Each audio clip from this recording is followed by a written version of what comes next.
Hi welcome to my YouTube channel टेक्जीन।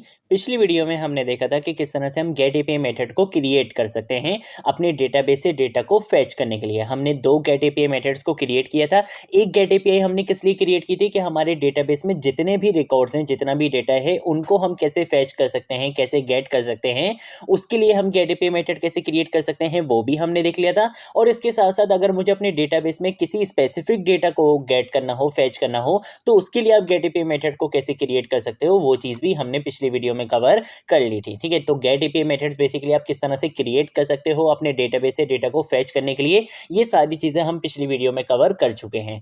इस video में हम देखेंगे कि अगर मुझे अपने डेटाबेस में डेटा को सेंड करना है, सेव करवाना है, ऐड करवाना है, तो उसके लिए मैं एपीआई मेथड को कैसे क्रिएट कर सकता हूं, ये चीज़ आज हम इस वीडियो में कवर करने वाले हैं। ठीक है, अब आपको पता है कि भाई गेट करने के लिए, फेच करने के लिए हम कौन सा एपीआई मेथड यूज़ करते हैं, गेट एपीआई मेथड यूज़ करते हैं। लेकिन अगर मुझे अपने डेटा को इंसर्ट करवाना होता है, डेटाबेस में सेव करवाना होता है, ऐड करवाना होता है, तो उसके लिए हम बेसिकली क्या यूज करते हैं, पोस्ट एपीआई मेथड यूज करते हैं। तो इस वीडियो में हम क्या देखेंगे कि हम पोस्ट एपीआई मेथड को कैसे क्रिएट कर सकते हैं ताकि जो हमारा डेटा हमें फ्रंट एंड से हमारे पास आ रहा है हम उसको क्या कर सकें, डेटाबेस में स्टोर करवा सकें। ठीक है, तो ये चीज आज हम इस वीडियो में कवर करने वाले हैं। मैं सबसे पहले क्या करूंगा, इस एक्सप्रेस के फोल्डर में आऊंगा, यहाँ पर आकर मैं एक न्यू फाइल क्रिएट कर लूंगा। उस फाइल का नाम मैं यहाँ पे रख लूंगा post underscore API underscore MongoDB. ठीक है, mongodb.js के नाम से हमने यहाँ पर एक फाइल क्रिएट कर ली है। यहाँ पर अगर सबसे पहले क्या करूंगा, कौन सा कीवर्ड लिखूंगा, यहाँ पे आके लिखूंगा एक्सप्रेस इक्वल टू रिक्वायर और अपने एक्सप्रेस को यहाँ पे क्या कर लूंगा, इंपोर्ट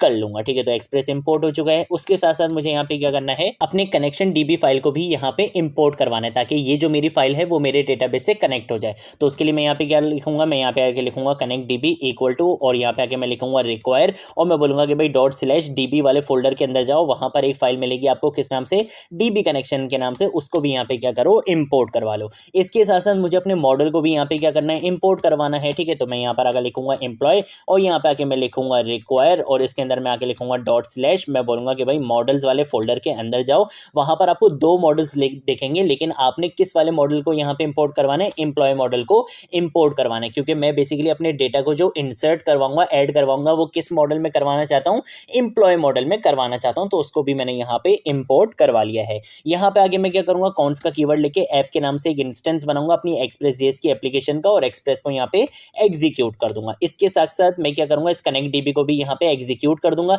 जैसे ही मैं इसको यहाँ पे एग्जीक्यूट करूंगा, मेरी ये जो फाइल है वो बेसिकली क्या हो जाएगी, कनेक्ट हो जाएगी मेरे मोंगोडीबी डेटाबेस से। ठीक है, तो अब इतना काम तो मैं यहाँ पे कर चुका हूँ। अब मुझे क्या करना है, मुझे पोस्ट एपीआई मेथड को क्रिएट करना है। पोस्ट एपीआई मेथड इसलिए क्रिएट करनी है, गेट इसलिए नहीं क्रिएट करनी क्योंकि अब मुझे डेटा को फेच नहीं करना। फेच करना तो मैंने पिछली वीडियो में सीख लिया, लेकिन अब जो मेरे पास डेटा है, जो मेरे पास फॉर एग्जांपल फ्रंट एंड में से किसी फॉर्म में से मेरे पास डेटा आ रहा है, मुझे उस डेटा को क्या करना है, अपने डेटाबेस में स्टोर करवाना है। तो उसके लिए मैं यहाँ पे क्या क्रिएट करूंगा, मैं यहाँ पे आके लिखूंगा app.post API मेथड यहाँ पे क्रिएट करूंगा। ठीक है, इसके अंदर सबसे पहले अगर आप राउट बताओगे, फॉर एग्जांपल मैंने यहाँ पे राउट बता दिया एम्प्लॉयज। ठीक है, आप यहाँ पे राउट कुछ भी रख सकते हो। उसके बाद मैं यहाँ पे आके दो पैरामीटर्स बताऊंगा, एक होगा रिक्वेस्ट और एक होगा रिस्पॉन्स पैरामीटर। ठीक है, और इस तरह से मैंने यहाँ पे एपीआई मेथड क्रिएट कर लिया। यहाँ पे आगे मैं क्या करूंगा, ट्राई कैच ब्लॉक का यूज कर सकता हूँ। मैंने यहाँ पे ट्राई ब्लॉक लगा लिया। यहाँ पे आके मैं बेसिकली लिखूंगा कॉन्स का कीवर्ड, कर्ली बेसिस लगाऊंगा। यहाँ पे आके मैं लिखूंगा नेम कॉमा, उसके बाद मैं यहाँ पे लिखूंगा ईमेल, उसके बाद मैं लगाऊंगा कॉमा, उसके बाद मैं यहाँ पे लिखूंगा पोजीशन, उसके बाद मैं लगाऊंगा कॉमा और यहाँ पे आके मैं लिखूंगा डिपार्टमेंट। ये बेसिकली मैं कर क्या रहा हूँ अभी इसके बारे में भी बताता हूँ। मैं यहाँ पे आके लिखूंगा इक्वल टू और यहाँ पे आके मैं लिखूंगा रिक्वेस्ट डॉट बॉडी। अब ये सारा काम हो क्या रहा है भाई, हमें तो समझ ही नहीं आ रहा। ये बेसिकली जो कॉन्सेप्ट होता है आपके पास वो होता है ऑब्जेक्ट डी स्ट्रक्चरिंग का, जो कि जावास्क्रिप्ट का कॉन्सेप्ट है। आप रिएक्ट पढ़कर आ रहे हो, आपने वहां पे एरे डी स्ट्रक्चरिंग देखी होगी, जब आप यूज स्टेट हुक का यूज करते थे वहां पे एरे डी स्ट्रक्चरिंग करते थे। सेम ऐसे ही यहाँ पे आप क्या कर रहे हो, ऑब्जेक्ट डी स्ट्रक्चरिंग कर रहे हो कि बेसिकली रिक्वेस्ट डॉट बॉडी के अंदर आपको एक ऑब्जेक्ट मिल रहा है, उसके अंदर आपके पास क्या होंगी, मल्टीपल वैल्यूज होंगी। एक नेम की वैल्यू होगी, एक ईमेल की होगी, एक पोजीशन की होगी, एक डिपार्टमेंट की होगी। कि मेरे पास जो फ्रंट एंड से जो डेटा आ रहा है उसके अंदर एक ऑब्जेक्ट होगा, उस ऑब्जेक्ट के अंदर क्या होगा, नेम ईमेल पोजीशन डिपार्टमेंट की वैल्यूज होंगी। तो उन सारी वैल्यूज को तुम क्या करो, नेम के अंदर नेम की वैल्यू को असाइन करवा दो, ईमेल के अंदर ईमेल की वैल्यू को असाइन करवा दो, पोजीशन के अंदर पोजीशन और डिपार्टमेंट के अंदर डिपार्टमेंट की वैल्यू को असाइन करवा दो। रिक्वेस्ट डॉट बॉडी का क्या मतलब है कि भाई फ्रंट एंड से जो डेटा आ रहा है उसकी बॉडी में आपको क्या मिलेगा, एक ऑब्जेक्ट मिलेगा और उस ऑब्जेक्ट के अंदर आपको ये वैल्यूज मिलने वाली हैं, इनको क्या करो, इन वेरिएबल्स में असाइन करवा दो। तो ये काम मैंने बेसिकली यहाँ पे कर लिया है। अब अगर हम यहाँ पर आते हैं, मैंने यहाँ पे आपके लिए क्या करा हुआ है, एक रिएक्ट का सिंपल कोड लिया हुआ है, ये मैंने अपनी रिएक्ट की प्लेलिस्ट में कवर करवाया था कि बेसिकली आप क्या कर सकते हो, पोस्ट एपीआई मेथड में किस तरह से डेटा को सेंड करवा सकते हो। ठीक है, तो हमने यहाँ पे फॉर एग्जांपल क्या लिया हुआ था, एक फेक एपीआई हमने यहाँ पे ली हुई थी। इसके अंदर मैंने बताया हुआ था कि भाई मेथड क्या होगा, पोस्ट होगा, हेडर्स आपने बताने पड़ते हैं कि भाई आपका जो डेटा के जो टाइप होगी वो बेसिकली क्या होगी, जेसन में होगी, और आपका जो बेसिकली डेटा था आप उसको क्या कर रहे थे, जेसन की फॉर्मेट में कन्वर्ट करके अपनी एपीआई को सेंड कर रहे थे कि भाई ये लो मेरा डेटा, अब इसको क्या करो, डेटाबेस में स्टोर करवा दो। ठीक है, तो इस तरीके से आपका यहाँ पे काम होता है। अब ये जो डेटा था इसके अंदर वैल्यूज कैसे आ रही थी, मैंने यहाँ पे देखो एक ऑब्जेक्ट बना हुआ है, मैंने बोला नेम एज सैलरी की वैल्यू किस में डाल दो, डेटा के अंदर डाल दो। और यहाँ पे मैंने क्या बोला हुआ है कि भाई रिक्वेस्ट के अंदर जो बॉडी का पैरामीटर होता है उसमें आप क्या कर रहे हो, अपने डेटा को सेंड कर रहे हो। इस तरीके से क्या होता है, रिक्वेस्ट की जाती है। ठीक है, अब यही सेम काम हम यहाँ पे क्या कर रहे हैं, बैक एंड पे कर रहे हैं। हम बोल रहे हैं कि भाई जैसे तुमने यहाँ पे क्या बोला था कि भाई बॉडी के अंदर क्या आ रहा है, एक ऑब्जेक्ट आ रहा है, देखो यहाँ पे ऑब्जेक्ट पास करवाए हुए, उसी ऑब्जेक्ट को मैंने यहाँ पे क्या करा है, डीस्ट्रक्ट कर दिया। मैंने बोला कि भाई रिक्वेस्ट के अंदर क्या है, बॉडी है। आप यहाँ पे देख सकते हो ये जो मैं यहाँ पे रिक्वेस्ट कर रहा हूँ इसके अंदर क्या है, बॉडी है, और बॉडी के अंदर क्या है, ऑब्जेक्ट है। उस ऑब्जेक्ट के अंदर कुछ इस तरीके से वैल्यूज हैं, आपने उनको यहाँ पे क्या कर दिया, डीस्ट्रक्ट कर दिया कि भाई नेम के अंदर जो वैल्यू आ रही है वो नेम में असाइन करवा दो, ईमेल की वैल्यू ईमेल में, पोजीशन की वैल्यू पोजीशन में, और डिपार्टमेंट की वैल्यू डिपार्टमेंट में असाइन करवा दो। ठीक है, तो इस तरह से काम होता है। इसलिए मैंने यहाँ पे देखो रिएक्ट का आपको कोड भी यहाँ पे दिखा दिया ताकि आपको अच्छे से चीजें समझ में आ जाए। ठीक है, अब हम आगे आते हैं। मैं यहाँ पे क्या करूंगा, मैं यहाँ पे कॉन्स्ट का कीवर्ड लिखूंगा, एक न्यू इंस्टेंस क्रिएट करूंगा, क्योंकि मैं क्या करना चाहता हूँ, न्यू डेटा अपने डेटाबेस में ऐड करवाना चाहता हूँ। तो मैं यहाँ पर अगर एक न्यू इंस्टेंस क्रिएट करूंगा, किसी भी नाम से कर सकते हो, मैंने यहाँ पे न्यू एम्प्लॉय के नाम से एक इंस्टेंस बना लिया।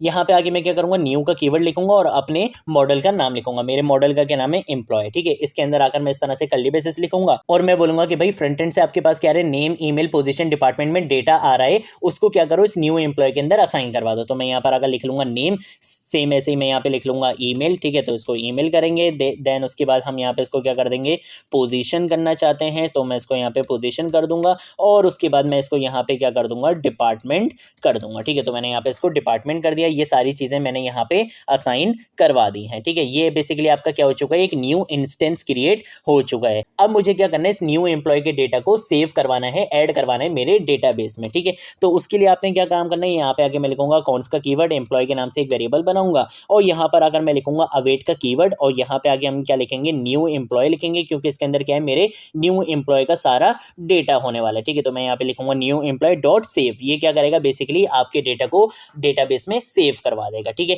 जब भी हम यहाँ पे क्या करते हैं, डेटाबेस की कोई भी क्यूरीज लिखते हैं, जैसे मैं यहाँ पे डेटाबेस की क्यूरीज लिख रहा हूँ, तो आपने हमेशा उसके साथ क्या यूज करना पड़ता है, अवेट का कीवर्ड यूज करना पड़ता है। और अवेट का कीवर्ड आप हमेशा तभी यूज कर सकते हो जब आपका फंक्शन क्या होगा, एसिंक होगा। ठीक है, तो मैंने यहाँ पे एसिंक भी बना दिया इसको, यहाँ पे मैंने डेटाबेस की क्यूरी भी लिख दी है।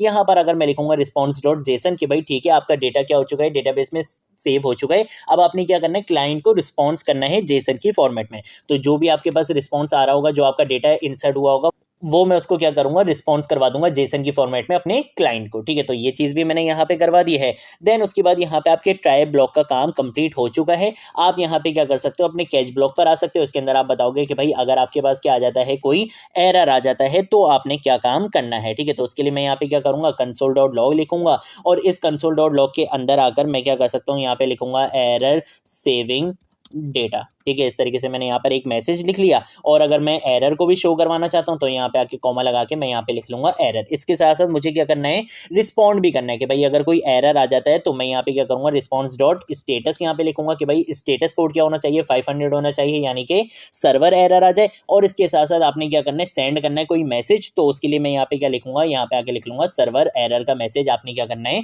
शो करवा लेना है। ठीक है, यहाँ तक आपका जो पोस्ट एपीआई मेथड की क्रिएशन का काम था वो आपका कंप्लीट हो चुका है। इस तरीके से आप क्या कर सकते हो, पोस्ट एपीआई मेथड को क्रिएट कर सकते हो। ये एपीआई क्या करेगी, आपके डेटा को डेटाबेस में स्टोर करवाएगी, सेव करवाएगी। ठीक है, देन उसके बाद मैं यहाँ पर आऊंगा, यहाँ पे आके लिखूंगा ऐप डॉट लिसन, और इस लिसन के अंदर आकर मैं पोर्ट नंबर बता दूंगा 2000। देन उसके बाद यहाँ पे एक कॉल बैक फंक्शन पास करवा दूंगा, और इस कॉल बैक फंक्शन के अंदर एक कंसोल डॉट लॉग लिखूंगा। इस कंसोल डॉट लॉग के अंदर आकर मैंने काम क्या करना है कि मैं यहाँ पे लिख लूंगा server is running on port number 2000। 2000, ठीक है, 20,000 नहीं 2000, ठीक है। तो यहाँ पर बेसिकली आपका काम कंप्लीट हो चुका है। अब जरा इसका सिनेरियो भी समझो। देखो मैंने आपसे पिछली वीडियो में प्रॉमिस किया था कि मैं आपको सिर्फ एपीआई क्रिएट करना नहीं सिखाऊंगा, बल्कि आपको प्रॉपर गाइड भी करूंगा कि इन एपीआईज को बेसिकली आप अपने रियल लाइफ प्रोजेक्ट्स में कहाँ पे यूज करोगे। गेट एपीआई का तो मैंने पिछली वीडियो में बता दिया था, पोस्ट एपीआई का कहाँ यूज करोगे। फॉर एग्जांपल मैंने जैसे यहाँ पे एक एग्जांपल भी दिया आपको कि रिएक्ट में मैंने क्या करा हुआ है। फॉर एग्जांपल अपने फ्रंट एंड में एक मैंने फॉर्म बनाया हुआ है। इस फॉर्म के अंदर जो डेटा आ रहा है मैंने क्या करना है, सबमिट के बटन पे क्लिक होने पे इसके अंदर जो डेटा है उसको मैंने क्या करना है, अपने डेटाबेस में स्टोर करवाना है, ठीक है। तो मैं क्या करूंगा, मैं यहाँ पे एक फंक्शन बना सकता हूँ फॉर एग्जाम्पल फॉर्म सबमिट के नाम से। इसके अंदर मैं बोलूंगा कि भाई जो भी मेरा डेटा आ रहा है अलग अलग फॉर्म की फील्ड में, उसको मैं क्या करूंगा, एक ऑब्जेक्ट बना के डेटा के नाम से बना लिया, किसी भी नाम से बना लिया, वो ऑब्जेक्ट बना के मैं क्या करूंगा, बॉडी पैरामीटर में, रिक्वेस्ट के बॉडी पैरामीटर में क्या करूंगा, जेसन में कन्वर्ट करवा के पास करवा दूंगा। तो इस तरीके से क्या होगा कि आपका जो डेटा होगा वो बेसिकली सेंड करवा दिया जाएगा जेसन फॉर्मेट में आपके सर्वर को, ठीक है। ये एपीआई बेसिकली कब कॉल होगी, जब आपके बटन पे क्या किया जाएगा, क्लिक किया जाएगा, एपीआई कॉल होगी। आपको जो यहाँ पे डेटा मिल रहा होगा, एपीआई इस डेटा को उठाएगी और आपके डेटाबेस में स्टोर करवा देगी, ठीक है। तो यहाँ पे हमने क्या यूज करा था, जब हमने रिएक्ट पढ़ा था हमने यहाँ पे फेक जेसन एपीआई यूज करी थी, बट अब हमने अपनी खुद की एपीआईज को क्रिएट करना सीख लिया है, ठीक है। अब इसको हम जरा चलाएंगे तो मेरे पास एक एरर आएगा, और वो जो एरर है वो मैंने जानबूझकर अभी छोड़ा हुआ है क्योंकि उसको मैं बहुत अच्छे से एक्सप्लेन करना चाहता हूँ, और वो चीज़ अक्सर इंटरव्यू क्वेश्चंस में पूछ ली जाती है, ठीक है। अभी अगर मैं इसको कंट्रोल ऐसे सेव करता हूँ, मैं यहाँ पर आता हूँ, यहाँ पे आके लिखूंगा नोडमोन, और बेसिकली मेरी एप्लीकेशन का क्या नाम है, पोस्ट, ठीक है ना। तो ये मेरी पोस्ट _API_mongodb.js ये मेरी फाइल का नाम है। मैं इसको यहाँ पे क्या करूँगा, रन करूँगा। जैसे ही रन करूँगा, server is running on port number 2000, ठीक है। और यहाँ पे देख लेते हैं MongoDB कनेक्टेड सक्सेसफुली भी हो चुका है, ठीक है। एक चीज़ तो ये कि अगर मैं यहाँ पर आता हूँ, यहाँ पे आके लिखता हूँ लोकल होस्ट, और यहाँ पे आके लिखूंगा 2000/employees, ठीक है। तो आप कभी भी इस तरीके से इस चीज़ को चेक नहीं कर सकते। ये बेसिकली क्या होता है, यहाँ पे आप गेट एपीआई मेथड को चेक कर सकते हो, लेकिन पोस्ट या पुट को आप यहाँ पे चेक नहीं कर सकते। इसके लिए आपको क्या करना पड़ेगा, कहाँ पे जाना पड़ेगा, पोस्टमैन पे जाना पड़ेगा। अब बहुत सारे स्टूडेंट्स के पास पोस्टमैन जो है वो VS कोड की एक्सटेंशन में भी होता है, कुछ लोग ब्राउजर पे भी यूज़ कर रहे होते हैं, कोई और टूल यूज़ करना चाहो, कुछ भी करना चाहो कर लो। देखो मेरे पास ऑलरेडी इंस्टॉल है तो मैं यहाँ पे कर रहा हूँ, ठीक है। मैं सिंपल क्या करूँगा, मैं अपना URL यहाँ से कॉपी करूँगा, अपनी API का कॉपी कर लिया, यहाँ पर आकर पोस्टमैन में आऊँगा और यहाँ पे आके अपनी API का URL पेस्ट कर दूंगा, ठीक है। ये मैंने पेस्ट कर दिया। यहाँ पे आके मेथड बताऊंगा कौन सा मेथड है, हम पढ़ रहे हैं post API method. Post API method पे आ गया। इसके साथ साथ मुझे क्या करना है, यहाँ पे बॉडी में आना है, और बॉडी में आके मुझे यहाँ पे क्या करना है, बेसिकली अपने डेटा को बताना है कि भाई मैं यहाँ पे डेटा क्या भेजने वाला हूँ। क्योंकि देखो अभी हम फ्रंट एंड पे तो काम कर नहीं रहे, वरना क्या होगा, ये जो बेसिकली बॉडी के अंदर जो पैरामीटर्स आ रहे होंगे, जो आपके पास डेटा आ रहा होगा, वो कहाँ से आ रहा होगा, फ्रंट एंड से आ रहा होगा, किसी फॉर्म से आ रहा होगा। बट यहाँ पे हमें चेक करने के लिए क्या करना पड़ेगा, खुद से लिखना पड़ेगा। तो मैं यहाँ पर अगर बताऊंगा कि भाई पहली चीज़ क्या होगी, नेम होगी। नेम फॉर एग्जाम्पल मैं यहाँ पे दे देता हूँ अली दे देता हूँ, ठीक है, कॉमा लगाऊंगा। देन उसके बाद मैं यहाँ पर अगर लिखूंगा ईमेल, और उसके बाद ईमेल के लिए मैं यहाँ पे लिख लूंगा ali@gmail.com। देन उसके बाद कॉमा लगाऊंगा, यहाँ पे आके मैं लिखूंगा पोजीशन, ठीक है, पोजीशन लिख लिया। और उसके बाद पोजीशन में फॉर एग्जाम्पल इसको यहाँ पे दे दूंगा IT दे देते हैं इसको पोजीशन, ठीक है।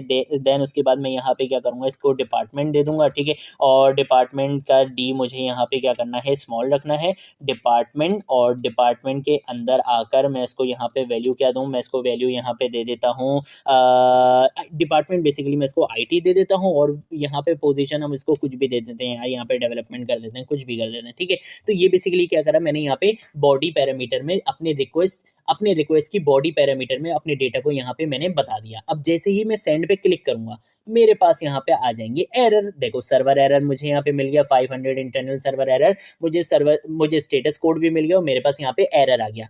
अब ये एरर क्यों आ रहा है, इसके बारे में जरा बात कर लेते हैं। देखो अगर मैं आपको, देखो मैंने अगर यहाँ पे रिएक्ट का कोड खोला हुआ है ना, तो मैंने किसी वजह से खोला हुआ है ताकि मैं आपको अच्छे से एक्सप्लेन कर सकूं। अगर आप यहाँ पे गौर से देखो तो यहाँ पे बेसिकली जो मैं अपना डेटा सेंड कर रहा हूँ, उसका जो मैंने यहाँ पे हेडर दिया हुआ है, बेसिकली जो पेलोड दिया हुआ है, उसमें मैंने अपने कंटेंट की टाइप क्या बताई हुई है, जेसन बताई हुई है, ठीक है। यानी कि ये जो मेरा डेटा बेसिकली सेंड हो रहा है वो किस फॉर्म में हो रहा है, वहां पे जेसन की फॉर्मेट में हो रहा है। और यहाँ पर मैंने अपने एक्सप्रेस.js को बताया ही नहीं है कि request.body के अंदर जो बेसिकली आपके पास डेटा आ रहा है वो जेसन की फॉर्मेट में है।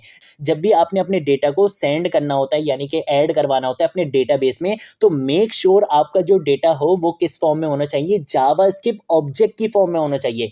लेकिन अभी जो मेरे पास डेटा आ रहा है वो कैसे आ रहा है, आप यहाँ पे देख सकते हो। ये बेसिकली डेटा किस फॉर्म में आ रहा है, जेसन फॉर्मेट में आ रहा है। और जब भी आप फ्रंट एंड पे भी काम करोगे, ठीक है, मैं आपको फ्रंट एंड के उससे ही बताऊंगा, क्योंकि आपने इन दी एंड क्या करना है, फ्रंट एंड बैक एंड को इंटीग्रेट करना है। तो यहाँ पे आप देख सकते हो कि आपको जब भी डेटा मिलेगा यहाँ से, वो किस फॉर्मेट में मिलेगा, जेसन फॉर्मेट में मिलेगा। तो आपको यहाँ पे सबसे पहले क्या करना पड़ेगा, जो आपको रिक्वेस्ट बॉडी में जो आपको बेसिकली जेसन फॉर्मेट में डेटा मिल रहा है, आपको उसको पार्स करना पड़ेगा जावास्क्रिप्ट ऑब्जेक्ट की फॉर्म में, ताकि यहाँ पे फिर आप उसको क्या कर सको, ऑब्जेक्ट डीस्ट्रक्चरिंग कर सको। और जब ऑब्जेक्ट में वो कन्वर्ट हो जाएगा तो आप इजीली क्या कर सकते हो, उसको डेटाबेस में स्टोर करवा सकते हो। अभी आप इस तरह से काम नहीं कर सकते। ये चीज अक्सर इंटरव्यू क्वेश्चंस में पूछ ली जाती है। तो अब इसको मैं सॉल्व कैसे करूंगा, इसको सॉल्व करने के लिए आप यूज करते हो मिडलवेयर का कॉन्सेप्ट, ठीक है। अब वो मिडलवेयर का कॉन्सेप्ट कैसे यूज करोगे, आप यहाँ पे आगे लिखोगे ऐप डॉट यूज, ठीक है। यूज का आप यहाँ पे क्या करोगे, मेथड यूज करोगे। इसके बारे में मैंने आपको पहले भी बताया, ये बेसिकली क्या होता है, आपका मिडलवेयर का कॉन्सेप्ट होता है। इसके अंदर अगर आप लिखोगे एक्सप्रेस डॉट जेसन, बस आपने सिर्फ इतना काम करना है, यहाँ पे आपका काम हो जाएगा। अब आपके पास कोई एरर नहीं आएगा। तो अक्सर इंटरव्यू क्वेश्चंस में इस लाइन के बारे में पूछ लिया जाता है कि भाई ये लाइन क्या काम करिए। तो ये लाइन बेसिकली क्या काम करेगी, जो फ्रंट एंड से आपके पास जो रिक्वेस्ट आ रही है बॉडी में, वो बेसिकली क्या होती है, जेसन फॉर्मेट में होती है। आप यहाँ पे देख सकते हो, वो बेसिकली क्या होती है, जेसन फॉर्मेट में होती है। और आप जब भी यहाँ पे काम करोगे, डेटाबेस में डेटा को स्टोर करवाओगे, तो मेक श्योर आपका डेटा किस फॉर्म में होना चाहिए, जावास्क्रिप्ट ऑब्जेक्ट की फॉर्म में होना चाहिए। तो ये मिडलवेयर बेसिकली क्या करेगा, जो रिक्वेस्ट बॉडी में आपको जेसन की फॉर्मेट में डेटा मिल रहा होगा, ये उसको पार्स करेगा जावास्क्रिप्ट ऑब्जेक्ट की फॉर्म में। और जब जावास्क्रिप्ट ऑब्जेक्ट की फॉर्म में अब ये पार्स हो गया, तो यहाँ पे आप क्या कर सकते हो, इजीली ऑब्जेक्ट डीस्ट्रक्चरिंग कर सकते हो। ऑब्जेक्ट डीस्ट्रक्चरिंग हो जाएगी तो आप इजीली क्या कर सकते हो, अपने डेटाबेस में डेटा को स्टोर करवा सकते हो, ठीक है। तो ये बेसिकली आपके पास क्या होता है, कॉन्सेप्ट होता है। अब कंट्रोल ऐसे सेव करूंगा, दोबारा से क्या होगा, यहाँ पे सारी चीजें स्टार्ट हो जाएंगी। यहाँ पे आप देख सकते हो मोंगोडीबी सक्सेसफुली भी आपका कनेक्टेड हो चुका है। अब मैं क्या करूंगा, मैं आऊंगा अपने पोस्टमैन पे, और अब मैं दोबारा से क्या करूंगा, इसको सेंड करूंगा। अब सेंड करूंगा तो अब यहाँ पे मेरे पास देखो 200 यानी कि स्टेटस कोड क्या आ चुका है, ओके आ चुका है। और जो डेटा था वो देखो, वो उसने मुझे डेटा भी दिखा दिया कि भाई आपका जो डेटा स्टोर हुआ है डेटाबेस में, वो कुछ इस तरह से हुआ है। आप जाके चेक भी कर सकते हो, ठीक है भाई। मैं पोस्टमैन पे यकीन नहीं कर रहा, मैं बोल रहा हूँ नहीं भाई तुम झूठ बोल सकते हो। मैं क्या करूंगा, मैं अपने मोंगोडीबी वाले भाई पे भरोसा करूंगा, ठीक है। तो मैं यहाँ पर आऊंगा, इसको क्या करूंगा, जरा रिफ्रेश करूंगा और चेक करूंगा कि भाई क्या एक्चुअल में मेरा डेटा यहाँ पे इंसर्ट हुआ है। आप यहाँ पे देख सकते हो, पहले मेरे पास कितने डेटा थे, 2 डेटा थे। अब यहाँ पे 3 हो चुके हैं, एक फरजीन के नाम से, एक हुजैफा के नाम से, और एक यहाँ पे आप देख सकते हो ali@gmail.com -it। वो सारा डेटा भी आपको यहाँ पे ऐड होके मिल चुका है। तो इस तरीके से आप क्या कर सकते हो, पोस्ट एपीआई मेथड को क्रिएट कर सकते हो। पोस्ट एपीआई मेथड हम किस लिए क्रिएट करते हैं, ताकि हम अपने डेटा को डेटाबेस में स्टोर करवा सकें, ठीक है। तो ये चीज भी आज हमने इस वीडियो में कवर कर ली है। ये मिडलवेयर क्यों यूज करते हैं, इसके बारे में भी मैंने आपको बता दिया कि आपको जो फ्रंट एंड से डेटा मिल रहा होता है वो जेसन की फॉर्मेट में होता है, और आपको अपनी एक्सप्रेस.js की एप्लीकेशन में उसको क्या करना होता है, जेसन से जावास्क्रिप्ट ऑब्जेक्ट में कन्वर्ट करना होता है, ताकि आप उसको इजीली यहाँ पे क्या कर सको, एग्जीक्यूट कर सको और उसको डेटाबेस में स्टोर करवा सको, ठीक है। अगर कोई चीज नहीं समझ आए, नीचे कमेंट सेक्शन में पूछ लेना, सोशल मीडिया अकाउंट्स पे पूछ लेना, मैं जरूर आप लोगों को रिस्पॉन्ड करूंगा। इसके साथ साथ अगर आप लोगों ने अभी तक इस नोट.js एंड एक्सप्रेस.js की प्लेलिस्ट को एक्सेस नहीं कराए, तो भाई क्या कर रहे हो, जल्दी से एक्सेस करो, ज्यादा से ज्यादा शेयर करो, अपने फ्रेंड्स वगैरह में बताओ कि यहाँ पर आपको नोट.js एंड एक्सप्रेस.js स्टार्टिंग से लेकर एंड तक सिखाई जा रही है। आज की वीडियो के लिए इतना ही। अब हम मिलेंगे नेक्स्ट वीडियो में नेक्स्ट टॉपिक के साथ, तब तक के लिए बाय बाय।